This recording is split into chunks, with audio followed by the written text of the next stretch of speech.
Hi, this is Shauna. Before we get to today's guest, I want to take a minute to learn more about you, the listener. We've put together a short survey at fueltalent.com/podcast to gather information on who's listening and to give you a chance to make suggestions and comments about the show.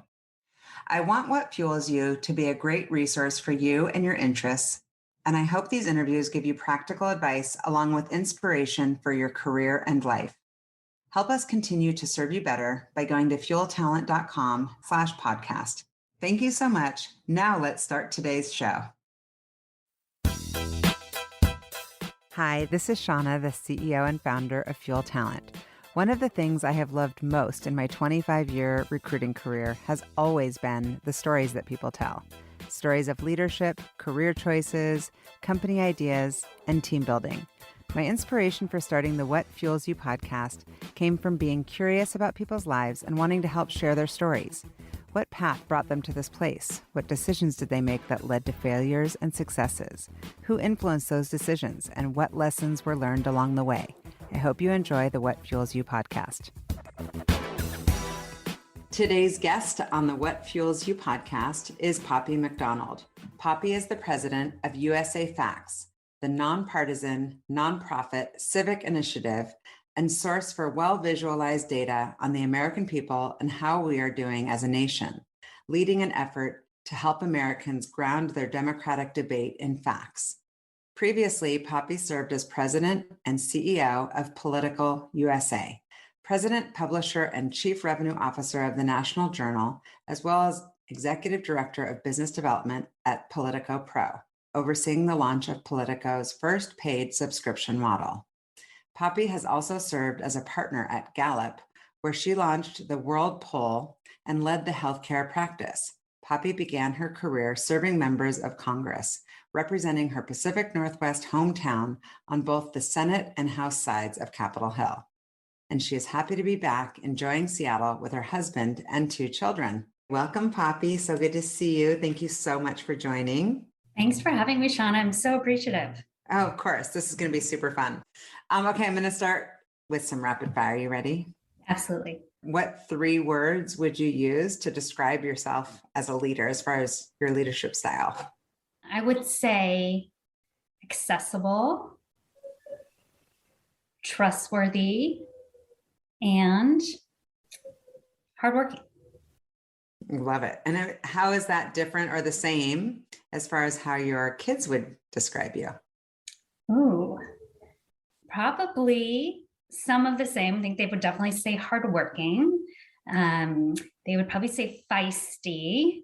And they would say maybe untrustworthy. They say sometimes I'm repeating stories at dinner parties that they really weren't expecting me to tell. So yeah, maybe they would say, yes. So I'm learning that one that, yes, teen stories are not always ones that are, they're excited to have you share with others. But yeah, exactly. I think they would say accessible. They would call me accessible, maybe not always in their, right when they get home from school hours, but like definitely once I'm done with my work day, I'm accessible, and maybe more so than they'd want me to be. Yeah, I always think it's super validating. I always ask the kids for a love letter for Valentine's, for Mother's Day instead of a present. And when they say stuff like at the end of the day, like you're always there, you're like my person, which is such a mother's mama bear kind of role. It's so nice because when you're working so hard, it's like, hey, even though you're not there at 3 or the, typical kind of what you think of or were raised to believe, it's nice when you know that you're making an impact, right? And having influence for them. Okay. So what is a habit that you are currently trying to break? Oh, good question. I would say my habit is to sleep until the last possible minute and then get ready for my workday. And I would love to break that. And then I work out at night.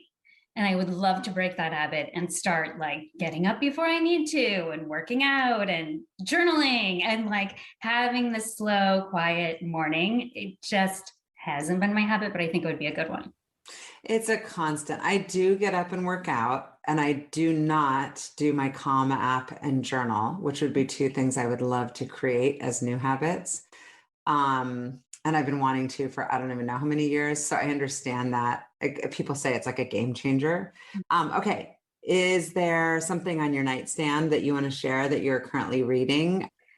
Oh, well, I am reading something currently different right now, but the best book I've read so far this year is The Paper Palace, which is just like a fun page-turning read that she was this author's first published book.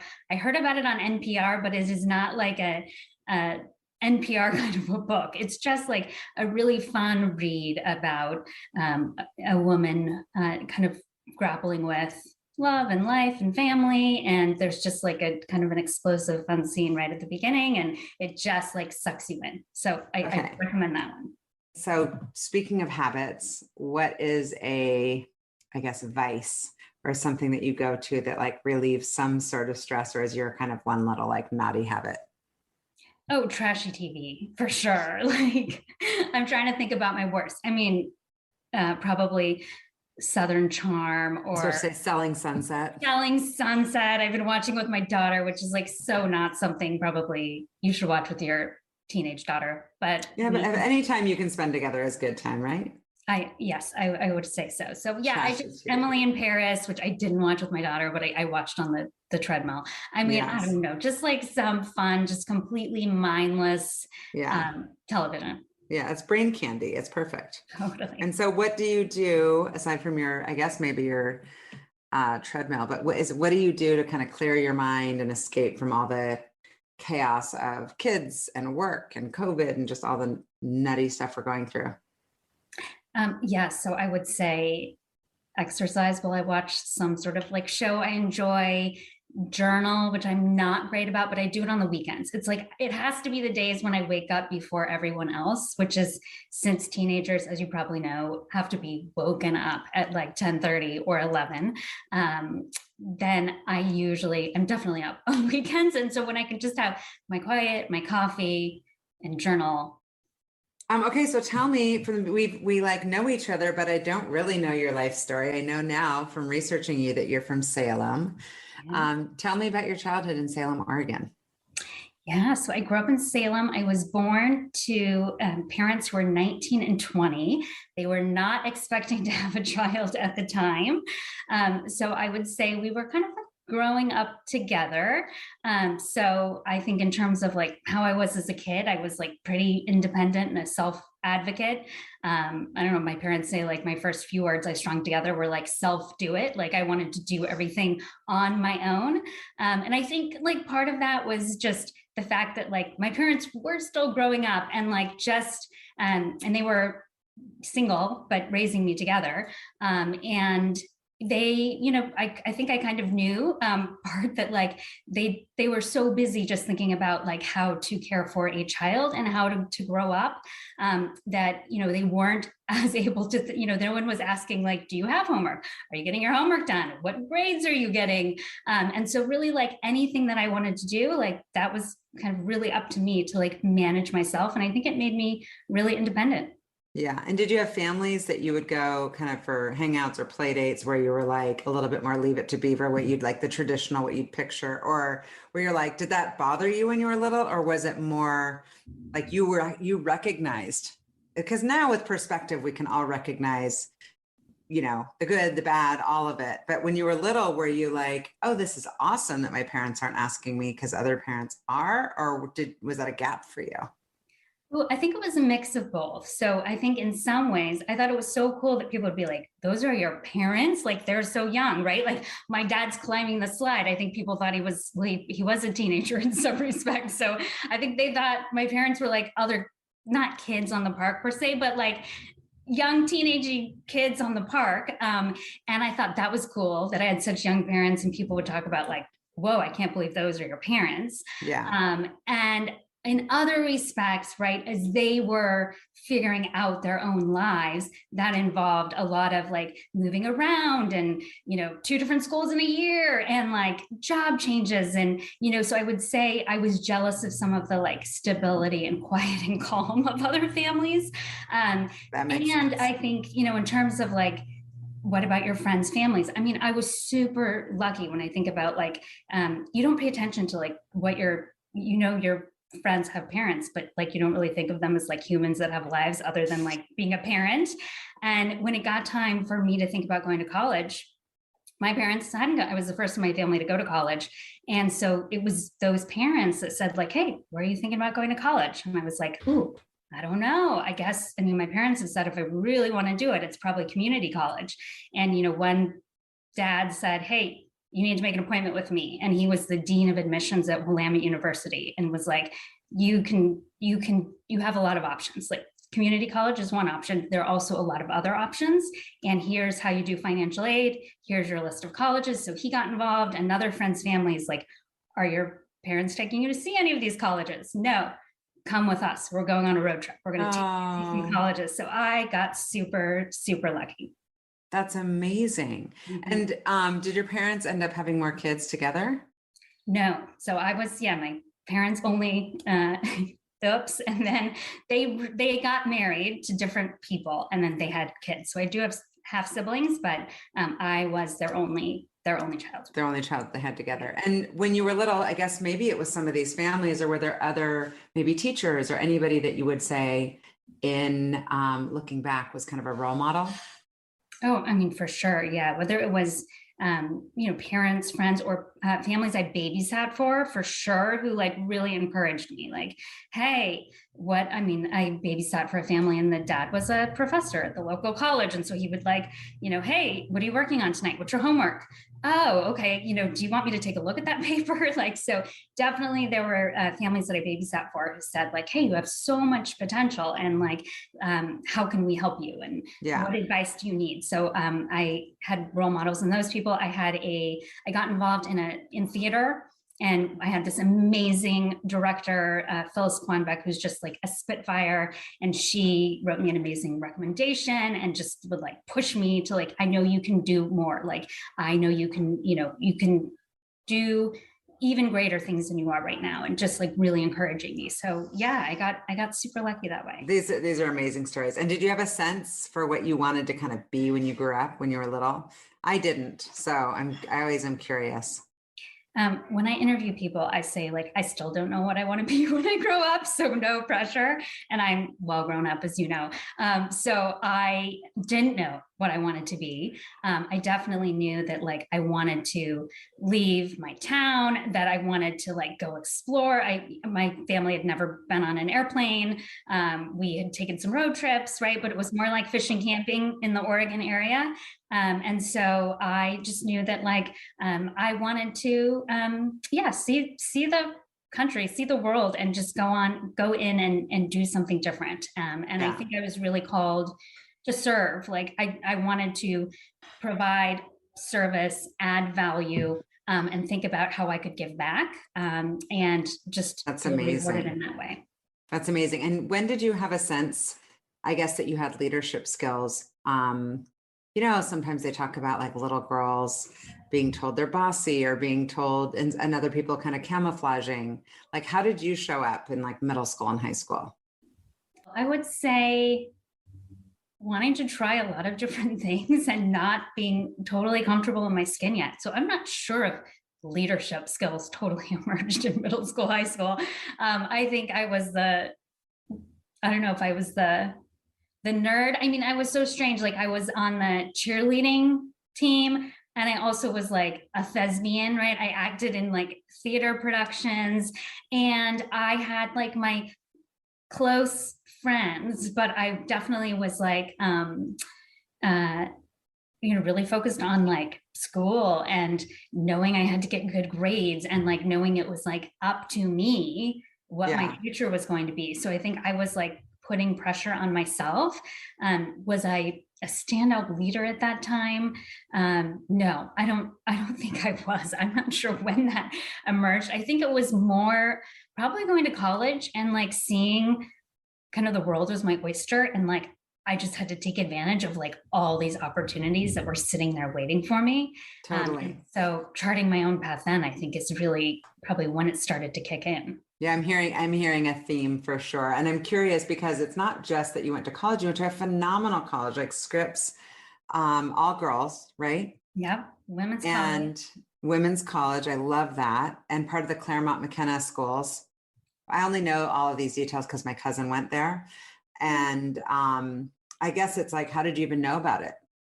Yeah, so when that friend's dad, who was the dean of admissions at Willamette, when he sat me down, he made me a list of like 18 schools he thought that I could get into and that I would really enjoy going to. And he said, and by the way, I put a couple women's colleges on there. And I said, oh gosh, you don't know me very well, Mr. Sumner. I have no problem talking in front of men. And he's like, Poppy, like just kind of shook his head. And in the kindest way possible was like, you don't really understand what a women's college is. You should do a little research. And then as I was researching and went to visit campuses and realized like it is about empowering women, helping women think about not only like their opportunity to lead, but how women have led in history that we don't really hear about. And that it's about making an effort to like lift women's stories and to lift and empower women, and just like a strong community and network it was. I was like, that is the place for me. Not gonna lie, the fact it was within the Claremont colleges, and so there were like plenty of men around, also made me more interested in that school. But it was such an awesome environment, and I made these incredible friendships that have just continued to this day be like a part of my daily life. And so out of Scripps, did you have a sense for, I mean, you studied history, and how did you parlay that into this kind of robust and also like a potpourri of experiences within your career? Yeah, so my sophomore year, spring semester, everyone's like, well, where are you going abroad next year? Hadn't even occurred to me that like going abroad was something people do. And so I like went over to the study abroad office, and they're like, where do you want to go? And I was like, well, somewhere Spanish speaking. They're like, well, how many semesters do you have? And I said 2. And they're like, well, you can't go anywhere Spanish speaking. You have to have 3. I'm like, okay, where else can I go?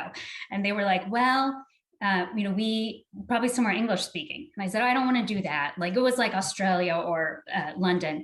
And they said, well, the only places you can go are places that we don't teach the language. So we don't teach Swahili and we don't teach Nepalese. And I was like, sign me up, And so then when I went to tell my advisor, well, first I encountered somebody who's like, what? You're going to Nepal?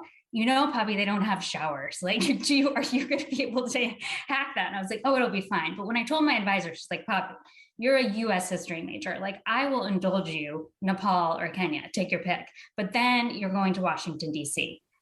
So fortunate that like she took like a pretty active, aggressive like stance, because I really had no direction. So I had this amazing semester in Nepal, living in a mud hut, no running water, like exactly as people described it, learning to speak fluent Nepalese and write in Nepalese. And then I headed to Washington, D.C., and I got an internship with the McLaughlin Group, which is one of the first of its kind media roundtable shows. And I loved being in that environment where I was like, wait, what? You can get paid to learn? Like, I felt like I was getting paid to be a student, because it's like, just scour all the papers, like figure out what's going on. And then let's think about like, what should our new show this week focus on? And like, who should we invite? Mind you, I was an intern. So I was also like getting people's lunch, like making photocopies. I mean, it wasn't all glamour, but I was sitting in the glamour. It felt super exciting. I got to be like on set every week. And then I knew after that point, like, I want to go back to DC, where I feel like I'm in the heart of something that really matters, of what's impacting our country, but I want to feel like I'm giving back. And so then that gave me the direction of, I want to work on Capitol Hill. And I really started my career Capitol Hill, working for members from the Pacific Northwest. And I started, answering constituent mail. And then I was a press secretary. And that really got me on my, I'd say, winding career path, which has always been about information should be accessible to everyone in this country. It is our right as citizens. It should be accessible and it should be factual. Definitely. Yes. So what is that interview process like? I love these resumes. When I lived in New York, there were a lot of people that had like worked on the Hill, and it's in like in their early 20s. And it almost seems the equivalent of, I don't even know, not quite extended college, but just sounds like a blast, like just a combo of you're learning and you're around all the power and decisions, but you're also just having so much fun around like-minded, smart, curious individuals. It is just like that. It's pretty amazing. Like it's all of these young, hungry professionals who just want to make a difference and like do good things. And so it is, an intense work environment that's like driven by what's the issue of the day or what's going on the Hill that day. And people put in a lot of hours. They also have a lot of fun together, right? So then there's lots of opportunities to like network and go to different events. And so it's just like this fun environment and everyone's open to like meeting new people. And it was a great place to start my career. I mean, I don't think you can ever replicate it again. I tell people, if you're going to work on Capitol Hill, make it your first job because you will never make less money. Like you just really, I had every 2 weeks, I had $15 of discretionary income and I had to decide like, how am I going to spend this $15? Yeah. And for whatever reason, it didn't occur to me at the time, like get a credit card and like just charge up debt. I didn't do that. I'm so thankful I didn't do that. But like living on $15 was really tough. And so super tough. yes, but you just had to like, go to receptions, eat the free food, and take public transportation and, wear whatever clothes you had bought. I was going to say, you just wear the same Navy suit like every single day. Exactly. And so how was that interview process to get selected for those jobs? Like what's the vetting process? So I feel like it's a lot about either connections. So like, do you know somebody who knows somebody? Did your parents help fundraise or whatever? It's either that or it's just sheer like chutzpah and like work ethic and willpower. So I had no connections. So what I did was basically just walk door to door to door to any Capitol Hill office that I had some connection to. I went to school in California, so that gave me like every California member. So that was a big group. Oregon connection, Washington, pretty close to Oregon. So I said Pacific Northwest, right? So here are my connections. When your constituents come to Washington, D.C., like I know something about the state that they're coming from. I can relate to them. And by the way, like I also have all the whole McLaughlin Group media panel are my references, like give me a shot, let me in the door. And so it was mostly about finding the kismet of like a member of Congress who had a entry-level job open and who was willing to have a conversation and then just saying, will you just give me 15 minutes? Even if you don't have a job, give me 15 minutes. These are, I ask these questions because I'm personally always super curious just about the whole, just people's lives and like how decisions get made, how opportunities are created. And a lot of times it does come down to that chutzpah and that grit. And I just hope my kids ever listen to this podcast or your kids, because it's like, it's lessons for these kids who are so used to instant gratification and they don't really have that grind mentality.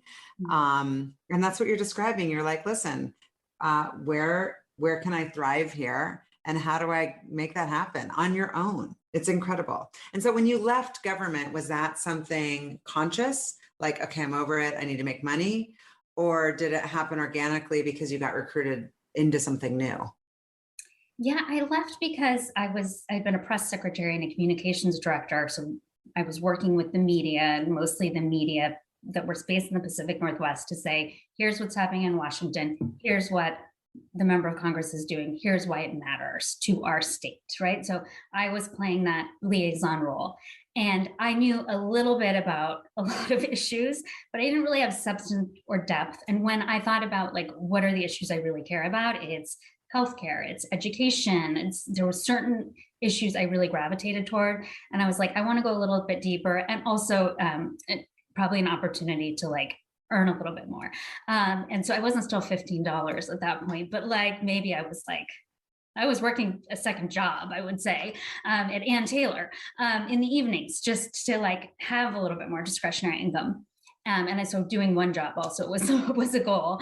I just started looking at companies who had that same focus. So I ended up at a company called the Advisory Board that did best practice consulting for hospitals and health systems. And I was, again, another good fit of like constantly learning, having a dialogue with hospital and health system executives about like what is hard about the work they're doing, what's changing, and then what are best practices, what are leading institutions doing, and ensuring that like we establish that network and we share those best practices so that healthcare could be lifted for all. And so I pivoted out at that point, and certainly don't ever regret the Capitol Hill experience. It was amazing. Yeah.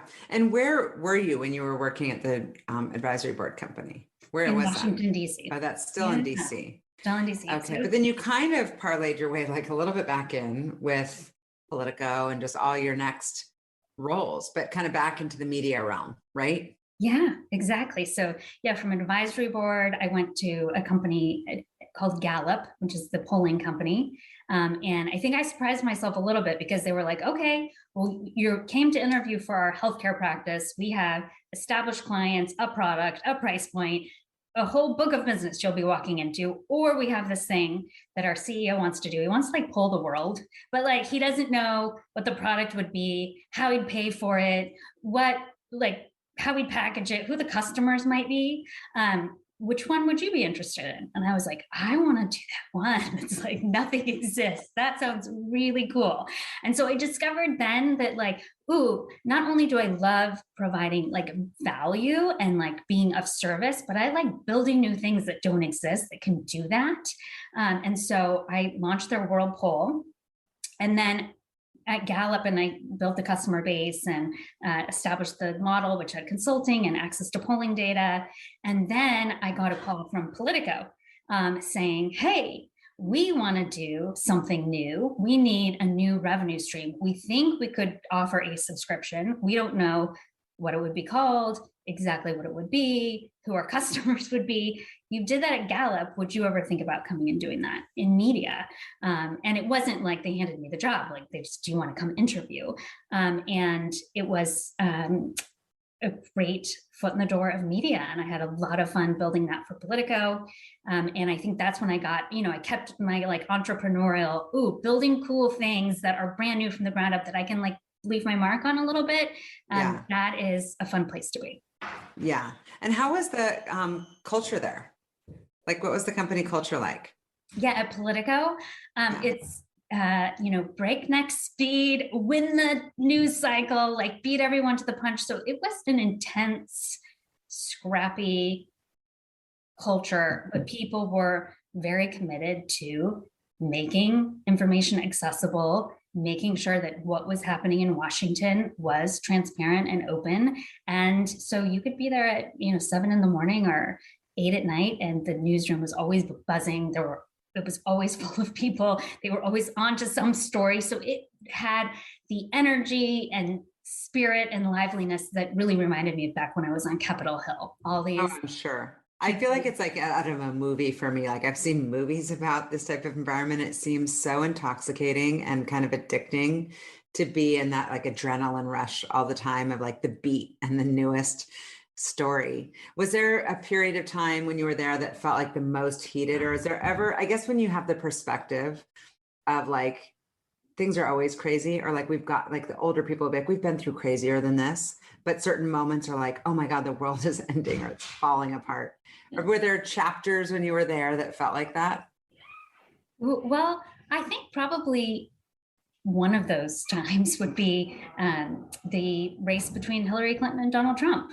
While Politico and other media entities in the world didn't know who for sure is going to be elected, I think some people had an assumption that it was going to be Hillary Clinton.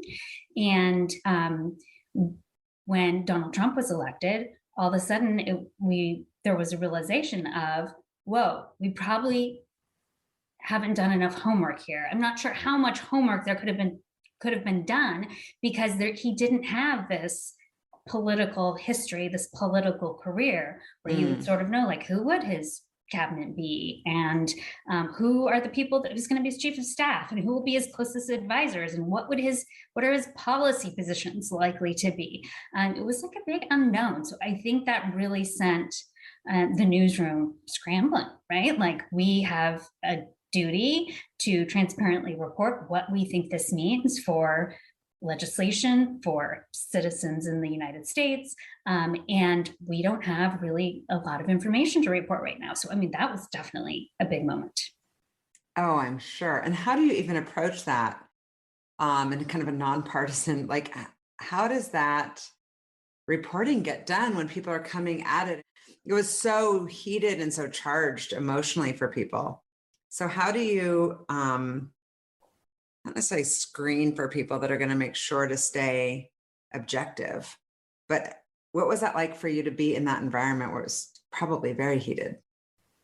Yeah, I mean, when we at Politico, and we would say you can have your own, obviously everyone has their own personal views, and you can even have a history, right? I had a history where I worked on Capitol Hill, a history where you were involved in politics or you worked on a campaign. But once you join this organization, like, that's over. There's no donating to any political party or political campaign or even a cause. There is no going out and, going to a campaign rally unless you're there as a media person with a press badge.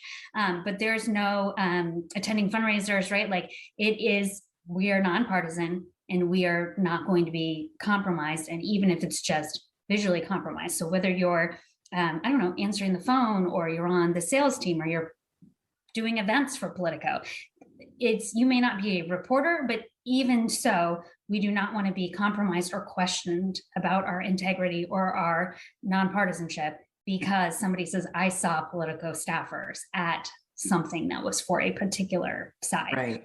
That said, there were certainly people having personal feelings about it.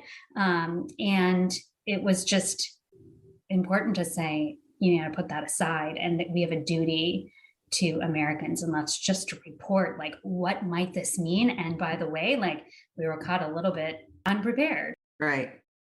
And so as far as, this might be just such a cliche question, but I am curious, certain industries are known to be very male dominant. Has that ever been something that you've observed where you're like, I have to speak up louder, or I have to have a male advocate to get my ideas across? Or have you not experienced that working in media?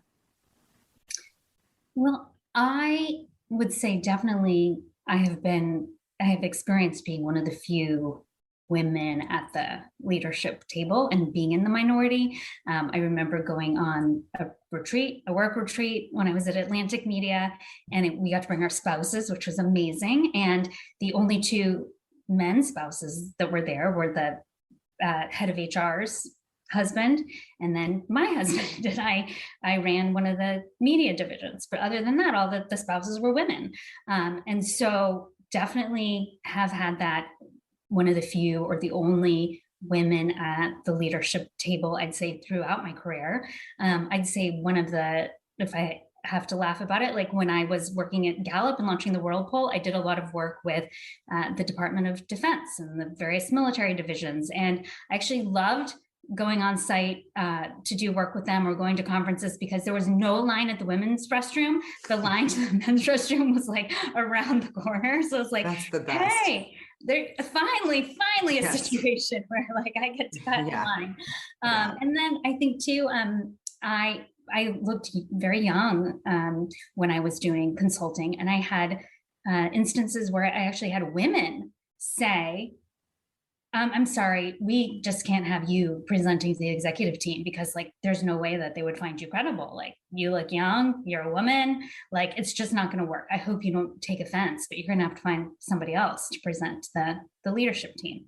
And having them say, in fact, we want that guy, right? And that guy had 10 years less of experience than me, but he was prematurely balding and overweight. And it was like, you're like, I know, make it a double. Oh my God. And so kind of having to fight where it was like, this isn't fair. I have way more experience, but, like, I look a certain way and I'm losing credibility for you. And then having to do things like whereas a man would just say, hello, here I am, and let me present to you how you're gonna, here's the findings and here's what it means. I'd have to do the, hello, here I am. I have this many years of experience. I've worked with these clients. I have this kind of a degree. I have that, right? I'd have to like prove myself in a different way than you're like guilty until proven innocent versus innocent until proven guilty. Yeah, a total flip in the way that people experience you. And so how did you show up as far as if we're sitting in a group of women, younger women, and you're saying like, this is how I have found my way. Everyone's got their own way of navigating those situations, not just behaviorally, but also what is your special sauce, your ninja skill? Since you've been kind of this like gun for hire. Yeah, I mean, I'd say it's being a strong communicator would be my ninja skill. And I think communicating clearly, thoughtfully, diplomatically, forming a relationship, but also I tend to come in with like the zingers, right? Like not the zingers in that like it's mean, but I come in with the, hey, I'm not here to be mean. I'm here to be direct though. Like I'm here to say it like it is. And I'm doing that. And you're going to be surprised. Whoa, she seems so nice. She looks so young. She seems so experienced. I think I catch people off guard because I think they're like, oh, that nice young woman. She's just so sweet and so approachable and so great. And so I think they let their guard down, and I get people to like tell me things, I understand things about like what's happening, and then I can use that to call people out on their baloney or push an organization forward or just being like very direct. And so I've heard from women and men, like, I really like your approach because you're approachable and kind and you listen, and yet you're not a pushover. Like I'm the opposite of that, right? Like I'm direct and straightforward, and like I have a goal and I don't have time to waste. And so I think just people being able to let their guard down, but then using that sort of trust and relationship to like move an organization forward has worked well for me. Yeah, I love that. And who have been some of your, we talked about some of the people in your childhood, but through your career, who have been some of the people that have either taken you on as far as helping you along in your career or just inspired you to be better? Yeah, so men, mostly men actually, but not because I don't enjoy working with women or I've had bad experiences working for women. I think because of the tables I described where I was one of the few women, there were men around me. So a few of those people, David Bradley, who ran Atlantic Media, he always talked about a force of ideas and a spirit of generosity as the pillars by which we operate. And I loved the spirit of generosity because I think it was counter to what I thought being successful in a revenue generating business would look like. For him, it was, we should think generously about whenever a customer needs anything, no matter what that customer is asking. We shouldn't think, well, are they actually paying enough for that? Should we charge them more for this? We should just do it. Like, just serve your customer.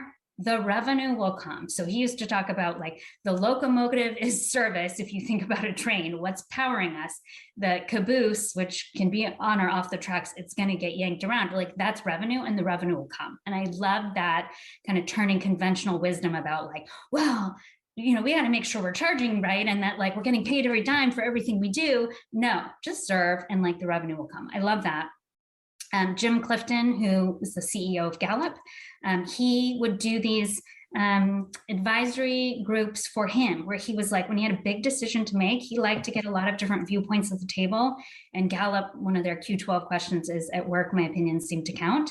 And you would just get a phone call at your desk. Hey, Jim's got a business challenge he's grappling with. Can you meet him in the boardroom in 15 minutes? And you'd show up, and it would be this diverse group of people from around the company. And he'd say, here's my business problem. This is what I'm going through. What do you think? And I loved that of like, you can get good ideas from anyone at any level in the organization, and you're going to be a better leader if you're open to hearing those ideas and getting that diverse thinking and perspective. And so David and Jim have remained mentors of mine. And then I currently work for Steve Ballmer. And what I love about him is he says, I'm your board of advisors. This is your organization. And you can come and ask me questions and I'll give you my opinion, but never what I say means go do that. This is your organization. Run it. You know it best. So you've got to make the calls. It's your company. I'm here to give you advice. Take it or leave it.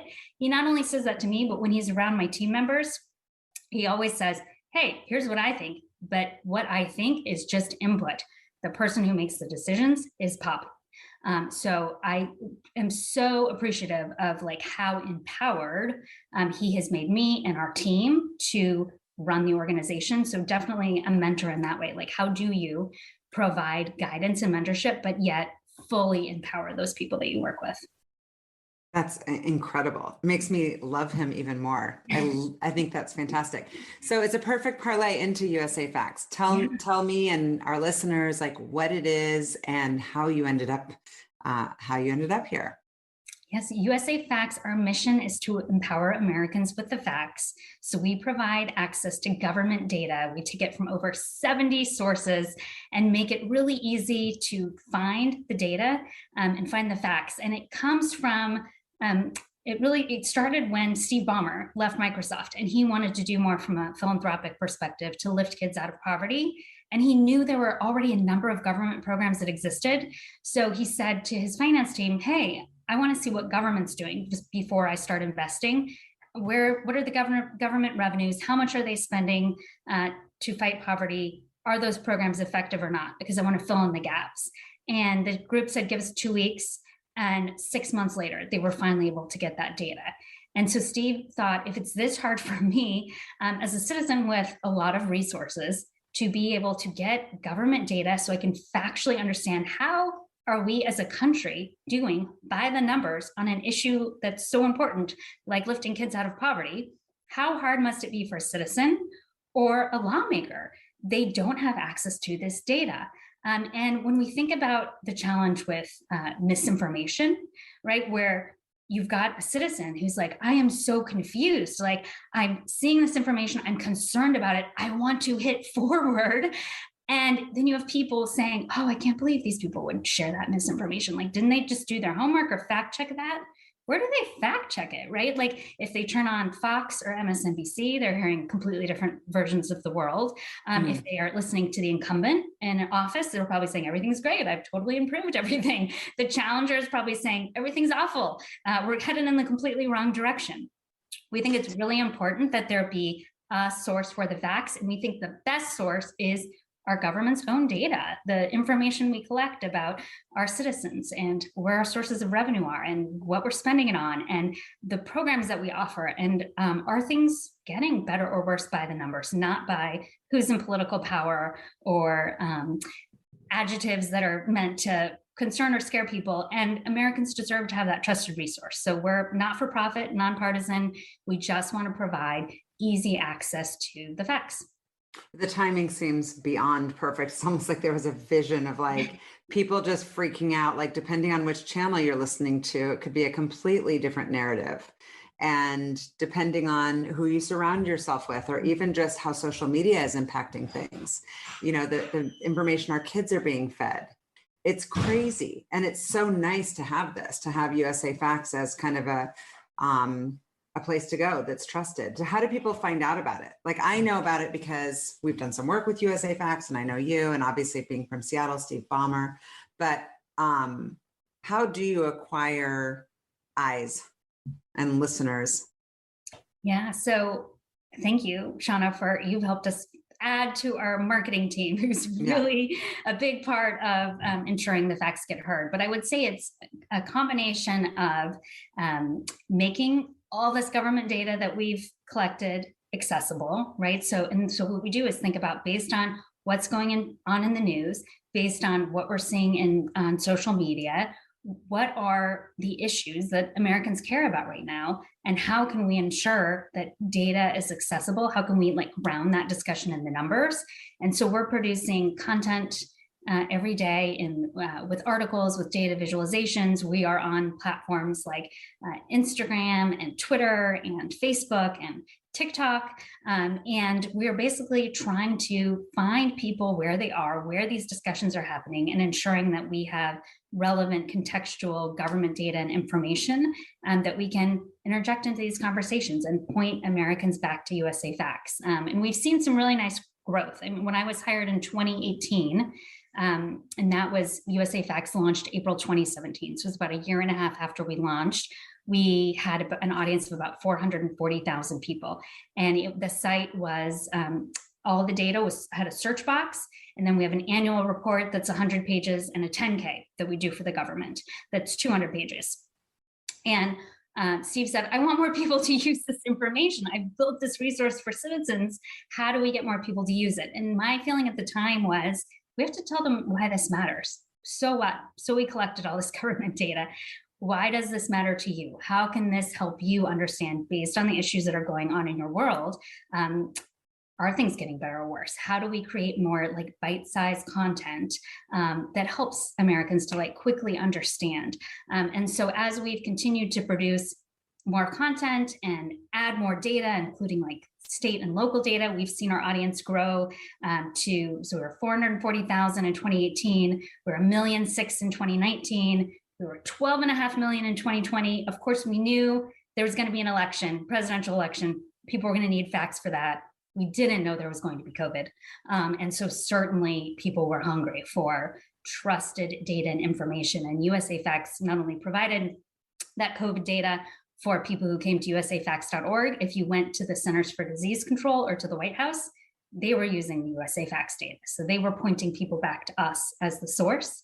And then last year we were 20 million was our audience. Oh my gosh, Poppy, I don't think I had any sense of that growth. Yeah. I mean, I knew growth, but I didn't realize that level of growth. That's insane. So we have no revenue objectives or need for, eyeballs to support it. We're super fortunate that Steve Ballmer funds us as a service for Americans. We do use it though as a proxy. Are we providing data and information that is relevant and helpful to Americans? And the best way we think we can measure this is, are they coming to usafacts.org? Are they spending time on our site? Are they downloading data? Are they sharing the information that we provide on our social channels? Are they subscribing to our newsletter when they come to usafacts.org so that they keep that weekly update? And so, yeah, those are probably our best measures of success, or our best indicators of, are we being effective? And I think little surprise things were like, oh my gosh, we are on call to the Trump White House every night during COVID, to Dr. Deborah Bricks and to Vice President Pence's chief of staff, about when they were like, what's going on in these numbers?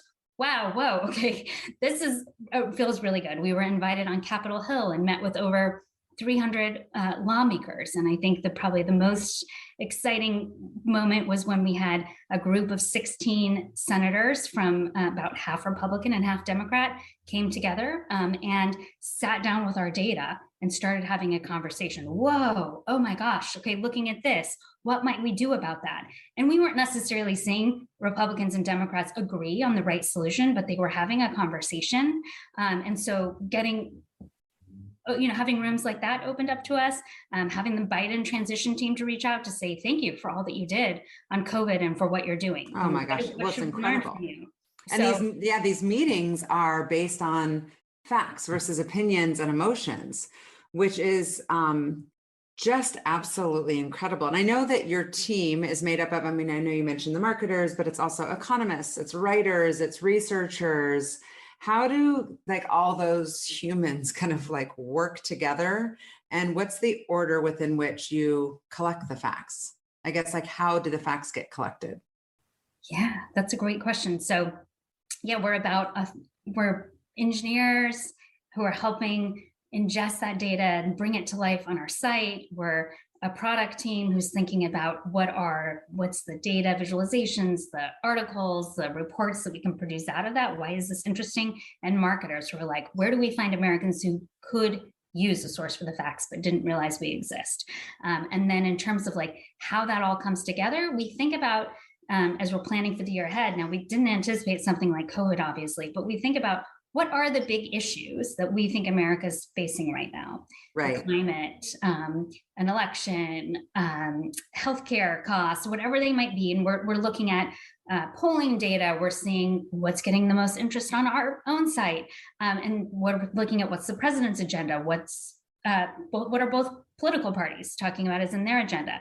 And then how do we ensure that we are going out and getting government data related to those issues, bringing it to life on our site, and what are the products that we produce out of that? So we're all just thinking together of how can we best anticipate, can't anticipate a pandemic, but with the best of our ability, what are the issues that are going to be driving America, and how do we arm citizens with data so that they can feel empowered to understand, are things getting better or are things getting worse? We're not going to tell them that. They need to decide that based on the numbers, and then advocate for the change they want to see, and elect or not re-elect the people that they think will, best serve their interests. So that's how we come up with it. So it sounds like it's an incredibly simple and complicated process made possible by so many brilliant minds. And so what are your initiatives now around this growth and hiring, and who are some of the new hires that you're most proud of? I mean, I'm sure that you've had to grow your team along with the viewership and acquisition of these 20 million people. Yeah, so our team, when I started, I was the sixth hire. And at the time I was told we'll never be bigger than 9. We're about 40 people right now, but 40 people with an ambition to be the definitive source of all government data, federal, state, and local, create content that's super relevant and get it in the hands of every American. We think every American, maybe with the exception of infants, can be empowered and have impact with government data. And so we have big ambitions with a still pretty small team, but we've built up an engineering team. I'm so excited. I just hired a chief technology officer, Tanuja Corlebra, who came from Microsoft and Amazon, and she has this incredible experience working with massive data sets and helping us build that engine where we can ingest and extract and continuously update government data so that we can be that definitive source, and then bring it to life on the front end in a way that's searchable and usable for all citizens. We're thinking about what is the content that we can produce now that we have all this government data? What's interesting? How can it be helpful? How can we share it with Americans in a way that's just makes it easy and easy to understand, easy to find, easy to grok with and share if they want to. And so on our product team, we just added a data editor from the New York Times who was there for 18 years. On her Wikipedia, she's called the Michael Phelps of data journalism. So she has joined us. Her name's Amanda Cox, and she's building a team. And really their mission is just, how do we take this government data and visualize it and create interactivity and tools so that people can see themselves in the data, can see their communities in the data, and can really understand, are things getting better or worse, and take action. And then we've got our marketing team. And right now we're looking for a chief marketing officer. So I know you reach this incredible audience. So if the person's listening who's like, I would love to market that thing to citizens, we are hiring a chief marketing officer and have a really talented team of marketers, thanks to Fuel. And they are helping find Americans on platforms like TikTok and Instagram and saying, hey, who knew? Who knew that there was this resource I could go to get the facts, to feel confident that as I'm so confused by the various accounts of information I'm hearing, where do we actually stand as a country? What is a trusted nonpartisan source for that? And just to say, there is a free resource, it's USAFacts. Come to usafacts.org and make it the information we're sharing relevant based on what they care about. Right. Incredible, especially that you're on TikTok, because it's like so many children on there, and who knows how that information is coming to them, but they do use it as a source. So so leading through the pandemic, I mean, you got to Seattle, got to into USAFacts 2018. Next thing you know, it's 2020. We're in a pandemic. How have you led through that? And are you guys fully remote? Like, is this New York Times person in Seattle now? Yeah, she moved to Seattle. I will say we when I started with USAFacts, we have these beautiful offices in Bellevue, and we were Monday through Friday, every day, all of us in the office. And I think there were real benefits to that. We were all very aligned. We knew exactly what we were trying to achieve. And there were, the 11 or 12 of us who were scrappily trying to achieve massive ambitions. We just rolled up our sleeves and got it done. The pandemic hit, and obviously we all began working remotely, and we learned, surprise, your job can still get effectively done. We can still empower Americans with the facts. And we had this massive growth while we all worked individually from our own homes.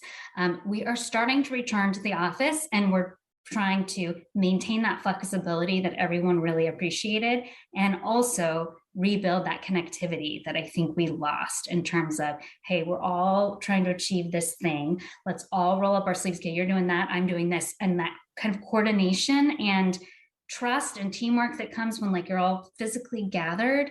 And so trying to get back to that a little bit. So we've encouraged people to come in on Tuesdays and Thursdays. And we do have a few people who have decided to remain remote. And so we ask them to come in quarterly with us and gather in person, but really trying to find that balance. I think it's hard. I'm sure you have so much more experience than I do on this, Shauna. So I'd really— Oh my gosh, it's my first time in a pandemic too. And I'm trying to lead my own team. And yes, we're also doing Tuesdays and Thursdays, and some people want to come in every day. Some people don't want to come in at all. For the people who don't want to come in at all, it's a little bit like, well, hey, I need you to scale a team. Yes, we can do it. But, in recruiting, it's a little bit like there's no kind of, here's a manual. A lot of it is you're being taught how to do it and best practices, but a lot of it is also just learning from hearing people on the phones and hearing how they handle certain situations, because it can be so delicate. And I'm like, this is lost for sure working remotely. We can crank out a ton of interviews and we can source, and all that is individual behavior, but the actual process of managing expectations, talking to clients, it needs to happen in person. So we're also trying to solve that. And yeah, when you figure it out, when you figure it out, let me know. So yeah, so I'm guessing you're getting a little bit more time with more balance. How are you, I guess, balancing it all? Do you have rituals or ways that you set yourself up for a good week? Aside from sleeping in and hitting snooze and watching television. I love you even more after this interview. I don't know that I figured it out. I would say the one thing is I don't have guilt. I can do it or I can't do it. And I can't be everywhere at once. And some things I just can't do. Some things I can. You were teasing me because our boys both play for the same lacrosse team. And you're like, I never see you at a game. Yeah. And I don't make it to most of his games. What we have told our kids is my husband stays home. And so we're super fortunate. He hasn't always, but he does now. And he can be at every game. And so we've said, hey, we won't both be at everything. We've had to divide and conquer a little bit here. And your mom's the reason why you've got all that amazing gear and why you're able to play in this league and why we can take pretty cool vacations. And she'll try to be at the most important games. And I do other things with him. I volunteer with him. Yeah. Well, so you're doing a ton, by the way. You're one of those moms that does everything. And when I said the comment of I don't see you at things, in my mind, I was oh, she's probably sitting in another area. And I'm the crazy mom who can't really sit with people because I get so stressed out that they're going to get hit so hard with the sticks. Lacrosse stresses me out. A woman said that to me at my daughter's lacrosse game. She was I never see you at anything. And I think it's because she's my third. I kind of do things, but I don't do as many things. And I remember feeling, I love that you said you don't feel guilt. I felt slightly triggered by it. Okay. Am I not enough? Do I need to, oh gosh, am I not coming to enough games? I love that you're I can be where I can be and I can't where I mean, it's just that simple. I love that, actually. That's another key takeaway, aside from Paper Palace book and many other things that you told me. The newsletter, I need to sign up for the USAFacts newsletter. I like this. Is this just good nuggets for women to hear as reminders? I think we beat ourselves up a lot.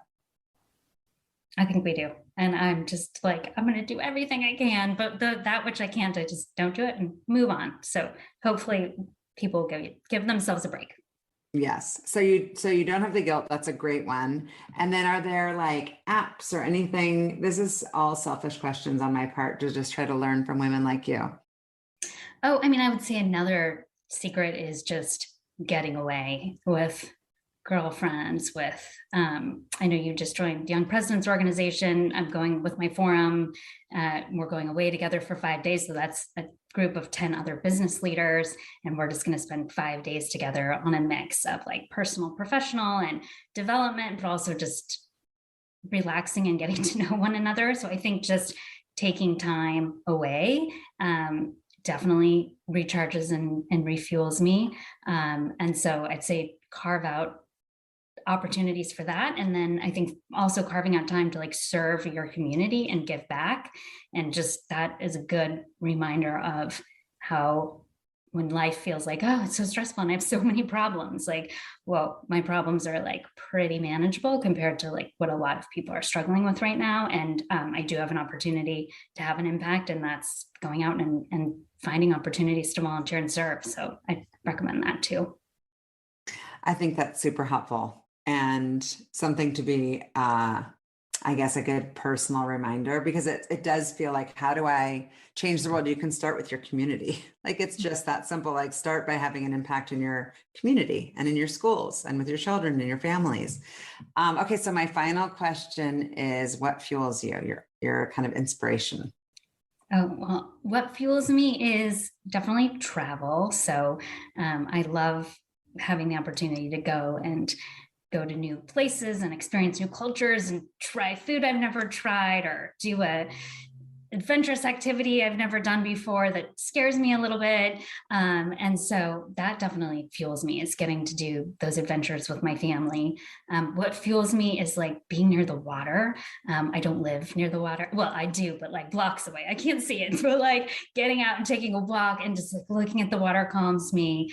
Getting to go to the Oregon coast and just like walking on the ocean, that fuels me. So I think just even when I'm just driving over the bridge to work and I'm just like, I gotta, not causing any accidents, but just like look at that beautiful Lake Washington and just like kind of breathe it in and get settled. And then time with girlfriends, time with my family on the weekend and my dog, and just going for a walk and just being away from my device and the chaos for a little bit, that definitely fuels me. Thank you for listening to the What Fuels You podcast. Be sure to subscribe, rate, and review on iTunes, Google Podcasts, or Spotify, and follow us on social media to keep up with the latest news and episodes. You can also contact us at podcast@fueltalent.com to provide feedback, ask questions, and share topics or guests you would like us to cover in the future. We hope you feel inspired by our guests and that we have helped fuel your day.